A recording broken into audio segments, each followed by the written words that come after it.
পয়লা জানুয়ারি শুধুই বর্ষবরণের সেলিব্রেশন নয়, পুজো পাঠ প্রার্থনায় নতুন সূচনারও সময়। রামকৃষ্ণদেবের স্মৃতিতে মঠে মঠে আজ কল্পতরু উৎসব। বছরে প্রথম দিন পরমহংস স্মরণে উপচে পড়া ভিড় কাশীপুর উদ্যানবাটিতে। সরাসরি চলে যাব কাশীপুর উদ্যানবাটিতে, রয়েছে আমাদের প্রতিনিধি প্রিয়াঙ্কা। Happy new year. আজ তুমি কাশীপুর উদ্যানবাটিতে রয়েছো এমন একটা মুহূর্তে যেদিন আজ কল্পতরু উৎসব, উপচে পড়া ভিড়। আজ সারাদিন ধরে কি হবে?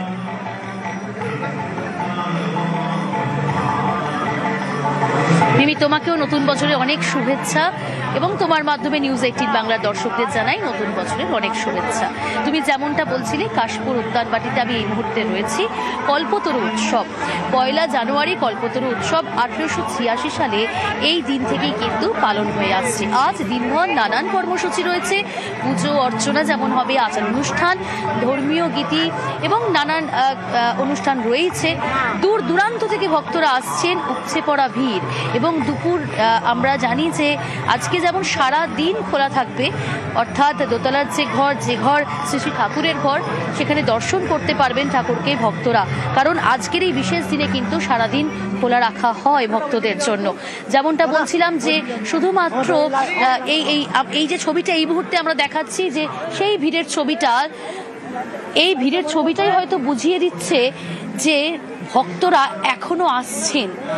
এবং শুধু আজকের দিনটা নয়, 3 দিন ধরে চলবে এই অনুষ্ঠান, কল্পতরু উৎসব, এবং 3 দিন ধরে এই অনুষ্ঠানে কিন্তু ভক্তরা সামিল হবেন।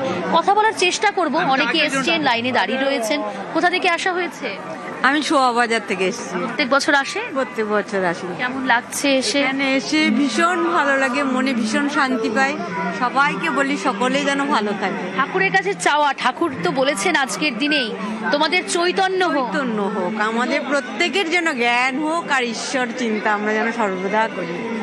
একা এসেছেন না পরিবারের অন্যান্য সদস্য? পরিবারের সবকে নিয়ে এসেছি আমি। অর্থাৎ বুঝতেই পারছো মিমি যে পরিবারের সদস্যরা অন্যান্য সদস্যদের নিয়েই কিন্তু আসছেন এইভাবে। একটা ছোট্ট পুচকে এসেছে। কোথা থেকে এসেছো? কলকাতা দিয়ে। কেমন লাগছে এখানে এসে? হ্যালো। ভালো লাগছে? কতক্ষণ লাইনে দাঁড়িয়ে আছো? অনেকক্ষণ। কষ্ট হচ্ছে? পায়ে ব্যথা করছে? এটা তো একটু হবেই ঠাকুরের দর্শন পেতে গেলে। যাই হোক, বুঝতেই পারছো, ছোট ছোট হাঁটি পায়ে কিন্তু এইভাবে খুদেটা এগিয়ে যাচ্ছে। এইভাবেই যে ভিড়ের ছবিটা দেখাচ্ছি তোমাকে। একদমই কাশীপুর উদ্যানবাটিতে ভক্তদের ঢল এবং কল্পতরু উৎসব ঘিরে ভক্তদের ভিড় দক্ষিণেশ্বর মন্দিরেও।